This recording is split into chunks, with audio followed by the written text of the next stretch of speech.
Microwave passive components. In this lecture, I'm going to discuss the properties of 4-port network and the directional couplers.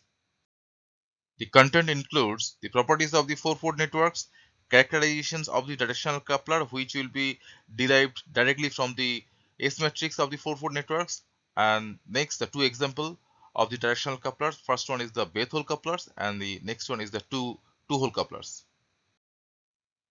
Earlier, you have seen that any network cannot simultaneously satisfy three conditions. The three conditions are all ports are matched, the network will be reciprocal, and the network will be lossless. These three conditions cannot be satisfied simultaneously. But relaxing one of these conditions, we can design physical realizable devices. And out of 3-port networks, the possible devices have been discussed in my last lecture.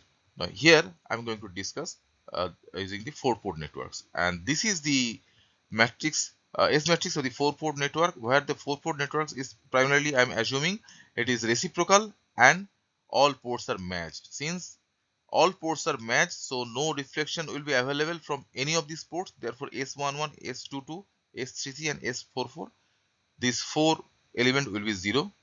Along with that, since it is reciprocal also, this network, so therefore off diagonal elements will be equals to each other. That is why this matrix should look like this one, as I have represented over here. Now, in addition to these two conditions, if you assume that this network is lossless, because right now I'm going to assume lossless, and after that I will relax this condition to achieve the new different devices. So first of all, I'm going to form the equations by assuming it is lossless. Now, being lossless, this network, or the S matrix of this 4-port network, must satisfy this equation where ST represents this transpose and S star represents the conjugate.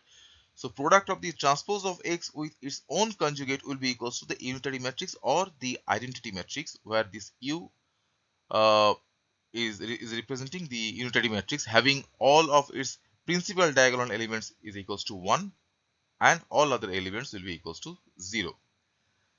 Now, if you look at this product, this is basically, since it is a reciprocal system, so all of diagonal elements are equal to each other. So therefore, this product means it is the multiplication of the S matrix with its own conjugate, because when you transpose this S matrix, that transpose of the S matrix will remain same because of their reciprocal properties. And since this product is equals to this unitary matrix, that means when this multiplication will be done with the similar elements, that means S112 will be multiplied with S12 conjugate plus S13 will be multiplied with S13 conjugate, S14 will be multiplied with S14 conjugate, then only their summation will be equals to 1. Otherwise, they will be 0. So from this conclusion, first of all, I have taken these two conditions where the row 1 with row 2, this multiplication is performed between the row 1 and row 2. So this first equation is resulted, and the multiplication between row 4 and row 3 results in the second equation. So this is the result that I have obtained in my last slide. Now I am multiplying with the first as S24 conjugate and the second S13 conjugate, and I am subtracting, so that resulting this equation. In a similar way, if you take this multiplication between row 1 and row 3 and then row 4 and row 2, so this first multiplication will result this equation, and this second multiplication, that means the multiplication between row 4 and row 2, will result the second equation. And here also, if you multiply this S12 with the first and S34 with the second and subtract them, so you'll end up with this second equation. So why I did this thing, it will be clear in my next slide. So these are the two equations that I have obtained. Now one way to satisfy these two equations can be by assuming that S14 and S23 both are equals to 0. But from the unitary relation, that means when you are getting this summation by multiplying the S matrix with it's with the similar conjugate elements, that means S12 times S12 conjugate plus S13 times S13 conjugate, and this will be equals to 1. So in order to satisfy that unitary relation that I have shown in my last previous slides. Similarly, the all other term, so equating this all other term will be with equals to 1. You can have these 4 equations that I have presented over here. Along with these two conditions, or this one conditions, that S14 is equals to S23 is equals to 0, we can easily write from these two equations that S12 exists in the first two equations.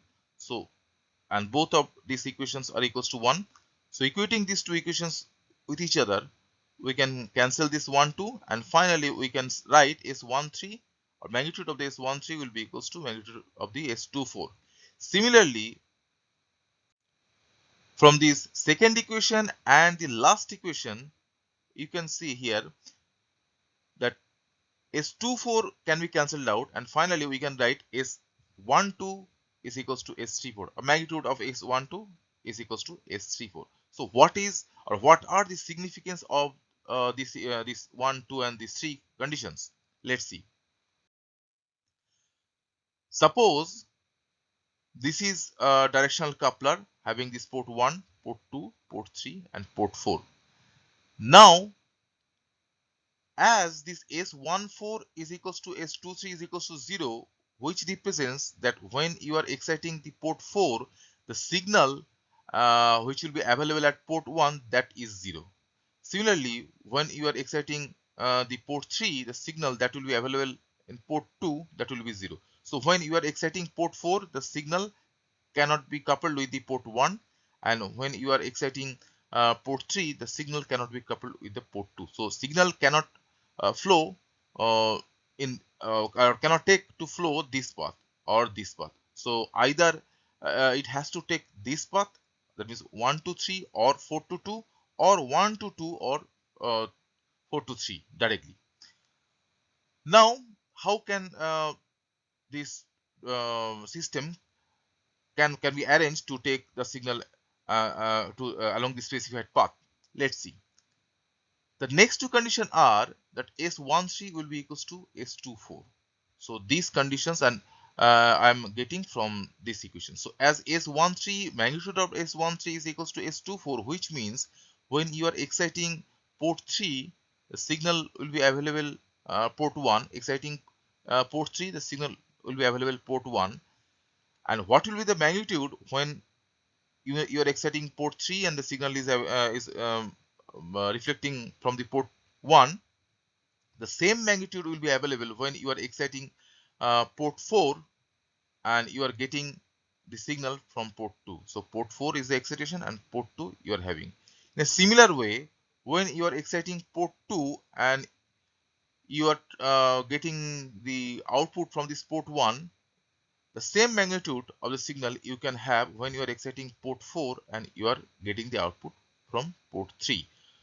So when port 1, due to the excitation at port 1, output is produced at port 2 or vice versa. So these are called the through port. So if this one is input port and this one is the output port, so this port is called through port. And when the cross coupling is taking place, that is when port 1 is excited and output is available from port 3, or port 4 is excited and output is available from port 2, you can see from here this cross coupling is happening. So these ports are called the coupled ports. The next property of the 4-port network is the phase of reference, because based on this phase we can realize different devices also, that I will discuss in this lecture also. Now, the phase of reference I have discussed when I was discussing the properties of the S matrix, and you should remember that the plane of reference which you have to consider for the incident wave, that plane of reference, when you are shifting along a particular direction with a particular constant length, then the incident wave as well as the reflected wave was acquiring some phase over there, because the length by which you are translating the plane of reference, that distance is comparable with the wavelength. So that is why the e to the power j beta L, that factor where beta is the propagation constant of the wave which incidence on that particular plane of reference. So, and the length L by which you are translated the plane of reference, so that length is comparable with the wavelength. So beta times L is the phase that must be acquired by the incident wave, and that should be considered when you are going to calculate the S matrix. So that particular thing I have discussed when I was discussing the properties of the S matrix. Now here also, when you are exciting port 1 and you are expecting some output from port 2, so you may consider that this output you can have its equal phase to the first one. So that is why here I am assuming S12 is equals to S34 is equals to alpha. So this is the magnitude part, and there is no phase exist. So when you are exciting port 2 and the signal is available from port 1, or you are exciting port 4 and signal is available from port 3. So port 2 you are exciting port and the output port is port 1, or port 4 is the excitation port and the output is port 3. So when actually uh, transmission is taking place through port, so then the magnitudes are similar to each other. So as already I have concluded in my last slide, but along with that no phase are being acquired, because the you can assume the length of this uh, reference plane, that is the reference plane at port 4 and port 3, or port 1 and port 2, that means the through ports, the distance between them are such that the uh, phase that the wave is acquiring, that is equals to the integer multiple of 2 pi. So that is why actually no phase are being acquired. But when you are considering the output from the coupled port, which means the excitation port is port 3, port 3 is the excitation port, and the output port is port 1, or the vice versa. This is the excitation port and output port is port 3. In a similar way, when the excitation port is the port 4 and the port 4 and output port is the port 2, or excitation port is the port 2 or output port is the port 4. That means the transmission is taking place through the coupled ports. In that case, some phase must be acquired by the traveling wave, because the waves gets coupled through the different ports other than these through ports, or they are being coupled with the coupled ports. So that is why when this port 1 3 gets coupled, so I'm assuming here the phase that the traveling wave is acquired, that is theta, and when S24 gets coupled, the phase that is being acquired, that is phi, I'm assuming. So this is the general consideration I have done over here, but you can assume that the phase are equal. That special case I will consider here also. Now, multiplying the row 2 and row 3 of the S matrix, by which I have obtained these conditions, in a similar way I can have this condition also. Now here, if I replace this value of the S12, S34, S13 and S24, I am getting this expression. So alpha beta times e to the power j theta is equals to minus alpha beta times e to the power minus j phi. So alpha beta gets cancelled out, and from here I can easily write that theta plus phi is equals to pi.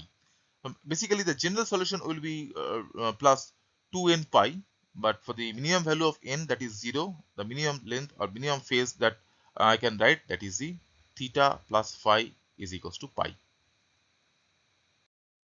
Now the special cases. So this is the theta plus phi will be equals to phi, and this is the original equations from where I have derived this one. Now the symmetric couplers. For symmetric couplers, we can assume that theta is equals to phi is equals to pi by 2. So their summation will remain pi, and the magnitude alpha and beta, uh, although right now I'm assuming they are alpha and beta, so later on I will impose some conditions over there.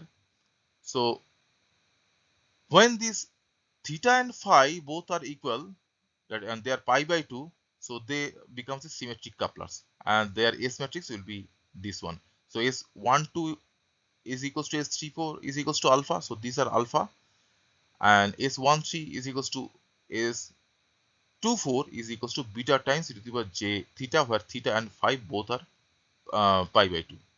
So these are j beta. You can see these are alpha and j beta. Now the asymmetric couplers. Asymmetric couplers, for asymmetric couplers, you can assume that theta is equals to 0 and phi is equals to pi, or the reverse one, you may assume that theta is equals to pi and phi is equals to 0. However, I am assuming the first one, whatever but for the opposite case, that is when theta will be is equals to pi and phi will be equals to 0, the similar S matrix will be resulted here. But for these asymmetric couplers, I'm having this S matrix. You can see from here. So these are the alpha and these are the alpha, and since phi is equals to pi, so this minus term is appearing with this beta. But this alpha and beta, they are not also arbitrary. So because these equations is mod s1 2 square plus mod s1 3 square is equals to 1. So from this condition, the condition of the alpha and beta we also can have. So alpha square plus beta square is also equals to 1. Now this condition, that means alpha square plus beta square is equals to 1. This condition implies that when the port 3 gets excited and output is available from port 1, or the vice versa, port 1 gets excited and the output is available from port 3, then the magnitude which will be available from port 3, that is the beta square. But this magnitude, the beta square, is available through the coupled port. But what about the through port? So this is the condition that I am using for in order to get this expression. So basically S13 you are having beta square, so this is for the coupled port. But for the through port you are having 1 minus beta square. So this is the 1 is the total power, total incident power. So beta square power is available from the coupled port, and the rest power, which is 1 minus beta square, and that is equals to alpha square, that will be available from the through port, so that is from port 2. So this is the significance of these equations, and the significance of phase relations are represented by this S matrix, both for the symmetric couplers as well as for the asymmetric couplers. In my previous discussion, you have seen that when port 1 gets excited, the power can be available either from port 2 or from port 3, but it must not be available from port 4. Similar argument can also be applicable when you are applying some power in port 4. Port 1 must not coupled with any kind of power when you are exciting the port 4. So that is why when port 1 is used for the excitation, port 4 will be the isolation port. And that is why such kind of devices are called directional coupler, because the power gets directed along a particular path. Most of the cases it is the coupled port. So we expect the power to available from the coupled port. But when you are designing a directional coupler, how good is your design or how bad it is? So in order to understand about your directional coupler that you have designed, you have to fix up some matrices. So these are those matrices. So based on these matrices, you can decide that how good or how bad is your directional coupler that you have designed. So these are those matrices that generally be used in order to characterize a particular directional coupler. So first one is the coupling coefficient, and which is very intuitive, because the coupling coefficient measures the amount of power gets coupled with the coupled port. In this case, it is port 3 when you are exciting this port 1, and which has this expression. Next one is the directivity. Directivity means the amount of power that will be directed along the desired towards the desired port, that is the port 3, and the power which will be available from port 4. Ideally, this port 4 will be 0, therefore the directivity will be infinite, but practically there may be some amount of power is available from port 4, because later on when I will discuss the Bethe-Hole couplers as well as the two-hole couplers, you will see that it is not possible to make this port completely isolated, or basically we have to satisfy this condition that port 4 will be in isolation mode. So we have to maintain this condition based on some physical conditions, because when you are exciting some particular port, the wave can be traveled along all directions, in the forward direction as well as along the backward direction. So you have to forcefully cancel that backward directions in order to get it available from port 4. So that I will discuss later. But if there is any power that will be available from port 4, so that directivity will be less than infinity.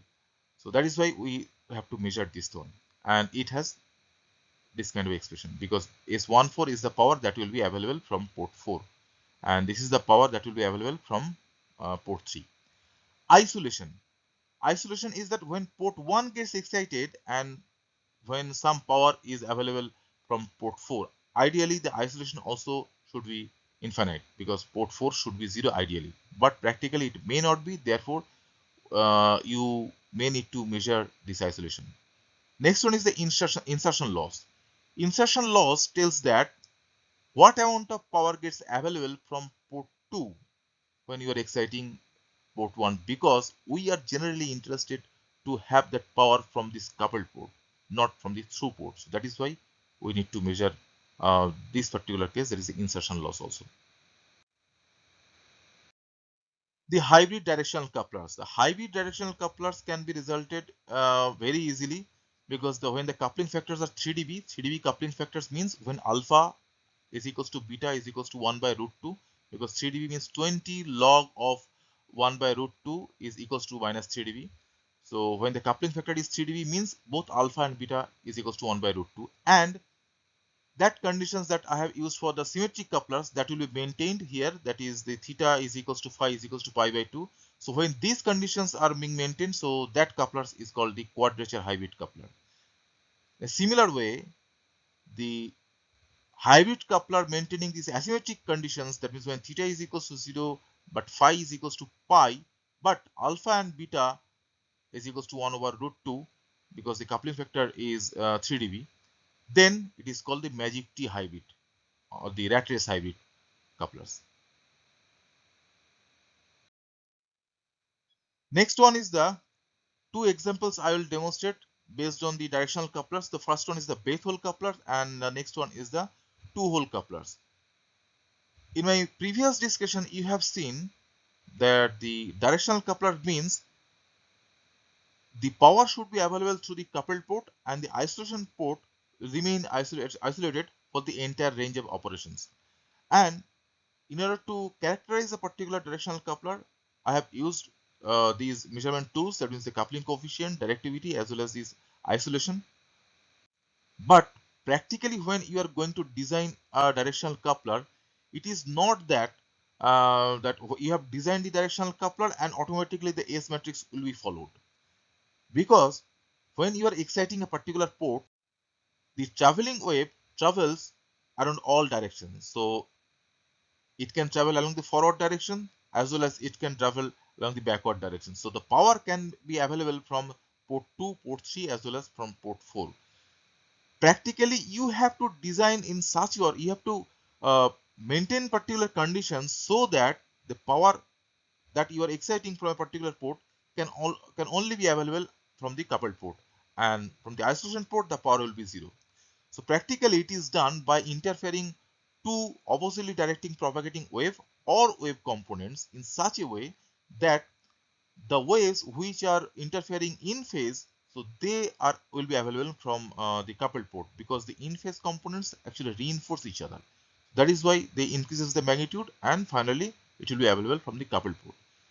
And the components which are interfering in out of phase, so they actually destroys each other, and in general they generate the standing wave, and they practically not propagates anywhere. So that oppositely directive waves or wave component uh, will be designed for the port 4 or the isolation port, so that no power will be available from the isolation port. So these are the practical situation we have to handle based on some conditions. So here I will discuss how can we design the Bethe hole couplers when we are maintaining that conditions.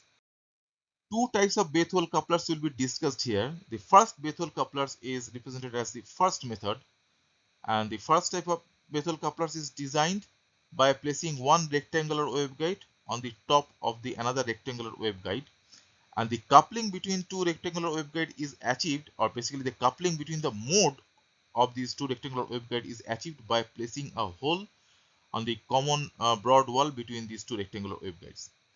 The position of the holes depends along the x direction only, because along the y direction and along the z direction the position is 0, 0. The position along the x direction is denoted as s. So variation of s means variations of the hole positions along the x directions. So later on I will discuss these variations of the hole positions also. Now this port 1 is the excitation port, port 2 is the through port, and these ports are available in the bottom waveguide, and port 3 the coupled waveguide, and port 4 the isolated waveguides. These two ports are available in the top waveguide. And port 1 is excited using the TE10 mode, and the expression for TE10 mode is this one, having the propagation constant of the expression I have denoted over here, and you are familiar with this expression already. Now when you are exciting this bottom waveguide using the corresponding TE10 mode and the wave travels up to this hole, then because of the coupling this hole becomes another equivalent source equal to the first one. You can relate this phenomena with the Young slits experiment, where the slits also acts as an equivalent source of the primary one. So in this case also these holes will act as equal to the primary source also, but the wave that will be generated from this hole, that will travel along the both directions, along the towards the isolated port 4 and towards the coupled port also. So our purpose is to cancel the power which is propagating along the port 4, and we have to reinforce the power which will be available in the port 3. So how can we do this? Now the propagation constant of the traveling wave or the excited wave is this beta square.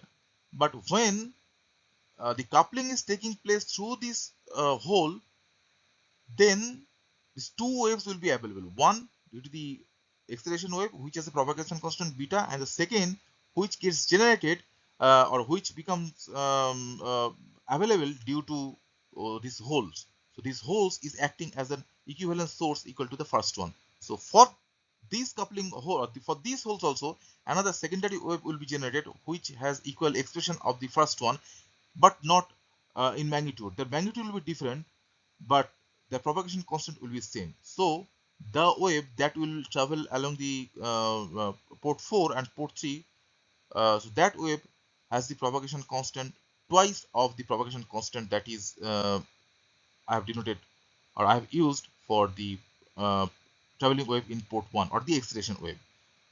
So the propagation constant in the top waveguide will be twice of the beta, because both of these wave has similar expression, but this twice of the beta will take the similar form as the first one. But this expression holds when this hole is placed with at the symmetric position along the x direction, so at the middle position. Now what will happen when you are changing the position of the hole? So you are changing the position of the hole means basically you are changing the direction along the x direction, because as I told, the position is fixed with respect to y and z, so you only can change along the x direction. So because changing along the y direction, it will remove the coupling, because changing along the y direction will make this hole to fall only in the top waveguide, so it will not be available in the bottom waveguide. So that is why we have to keep it constant along with respect to y and z. So I'm only varying with respect to x. So what will be the effect of the variation of these holes positions along the x direction?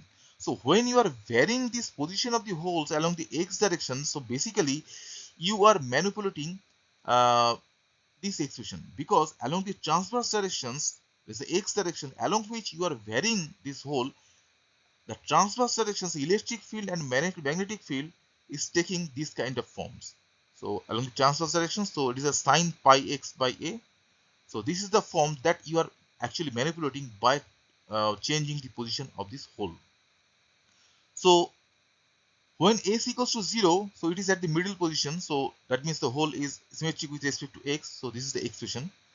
And when you are changing the position, but still you want that I am changing the position from the symmetric position, but still at a new positions also the uh, port 4 will remain isolated still there. So for a new position is not equals to 0, port 4 will be isolated. So that means basically for any kind of position or any position of this hole, you are going to form a standing wave out of these two waves. So the first primary one and the secondary one that is available or that is being generated from these holes. So their combinations you are going to make to have a standing wave. So for any kind of position of the hole, the total expression will produce a standing wave. So we know the standing wave means it has a propagation constant equals to pi square by a, but since there exist two waves, the primary wave and a secondary wave, so the standing wave also will take this kind of form. So therefore for any other positions the form is taking as shown in this expression. So this is the final form. The little rearrangement of the final form results in this expression. So this expression actually tells you about the position of the S, position of the holes. This is the actually S. So when you want to cancel the power for the isolation port and you want to place a position at a particular position other than S equals to 0, then based on the wavelength that you want to cancel and based on the dimension, it will tell your particular position at which if you place the hole, then you can cancel any of these power to be available from the port 4. But along with this position of the holes, there will be a diameter of the hole, so that you have to also determine. So that diameter can also be determined from this equation. So the coupling factor, which is the ratio of the incident power, that is the incident magnitude divided by the magnitude from this coupled port 3. So this is A minus, so which has this expression, and directivity again has this expression where A10 plus, A10 means T10 mode. So A10 plus represents the wave which is propagating along the positive directions and it will be available in port 4 by traveling through the top waveguide. So 10 plus is the magnitude which will be available from port 4 and it has this kind of expression. Basically, this final expression that I have obtained this by making this A naught is equals to 0. So when you will manipulate this, you will arrive this expression or you will get this expression, where this alpha E takes this form and alpha M also takes this form, where this R naught is the radius of the aperture. Aperture means the holes. Now from this expression you have the knowledge about the positions at which uh, if you place your holes at this particular position S other than S equals to 0, then based on the wavelength and based on the dimensions along the transverse directions, you can make these power to be available at this port 4 to 0. You can make it 0. Along with that, from these two conditions, you can design the radius, or you can have the radius for which you can also make this power 0 from this port 4. So considering these two equations, you can properly design the Bethe-Hole couplers which can have a 0 power from port 4 but a non-zero power from port 3. The second type of Bethe-Hole coupler can be designed as shown over here, where the top waveguide is placed over the bottom waveguide, where the top waveguide is making an angle theta with respect to the first one. And here the cancellation of the traveling wave at port 4 is achieved by adjusting the skew angle, and the aperture is created at a by 2 position. So S here is equals to a by 2. The wave that is propagating towards the port 4 is a plus. Here also 10 mode is excited at port 1, and this amplitude is the propagating wave amplitude with this towards this port 4, and this is toward port 3. And by equating this amplitude with equals to 0, so we can get the condition of the angle theta for which we can have the complete cancellation of the amplitude at port 4, and therefore the coupling coefficient can also be obtained from this expression. This is the incident wave amplitude and this is the amplitude of the wave that is available at the port 3, and from here the coupling coefficient, expression of the coupling coefficient can be written as shown in this expression. So this is the second type of Bethe-Hole couplers. Next one is the two-hole coupler. Now in this two-hole coupler you can see using this diagram that such kind of coupler is designed using two waveguides that I have used for the Bethe-Hole couplers also, but here instead of this one hole, coupling is achieved using these two holes which are placed this lambda by 4 distance apart, and the bottom waveguide is holding these two ports, that means port 1 and port 2, while this upper waveguide is holding port 4 and port 3. So our objective is to couple the incident wave to port 3 and port 4 should remain isolated. In order to achieve, these two holes are placed lambda by 4 distance apart, this quarter wavelength, because when you are exciting this port 1 and this traveling wave is reaching the position of the first slot or this first aperture, here the secondary wave gets generated in a second waveguide, and that secondary wave is propagating along the port 4 as well as along the port 3. Now when this incident wave is crossing the first aperture and reaching the second aperture, it has traveled this lambda by 4 distance, and similarly the wave which has originated from this first aperture in a second waveguide, it also traveled this lambda by 4 distance. Therefore when the wave is originating from the second aperture, they are in phase, and due to this in phase component, this wave which exists in the second waveguide and which exists in the first waveguide, they reinforce in each other, and therefore the reinforced amplitude is available at port 3, which is the coupled port and which is the desired one. We want this port should be coupled at this port 3.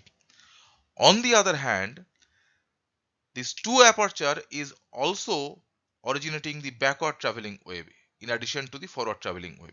But this backward traveling wave is originated after traveling the incident wave by lambda by 4. And when this originated backward wave will reach along the backward direction, the first aperture, and it will interfere with this backward traveling wave. So during this path, the backward traveling wave originated from this second aperture must travel additional lambda by 4 to interfere or to reach the first aperture. So first it has traveled this lambda by 4, and second from here it has traveled additional lambda by 4. So overall lambda by 2 distance this backward traveling wave has to cover to interfere with the backward traveling wave originated from the first aperture. Lambda by 2 distance means the overall phase, uh, the total wave is acquired, that is the pi, and pi phase acquired means they are interfering destructively. So that is why this backward traveling wave gets interfered destructively with this backward traveling wave originating from the second aperture, and as a result the wave amplitude which will be available at port 4, that will be 0. So in this way we can make design these two hole couplers, and in a similar way we can also design these multi-hole couplers, so n hole couplers also, so where each of these ports or each of these slots or these aperture will be placed a lambda by 4 distance apart.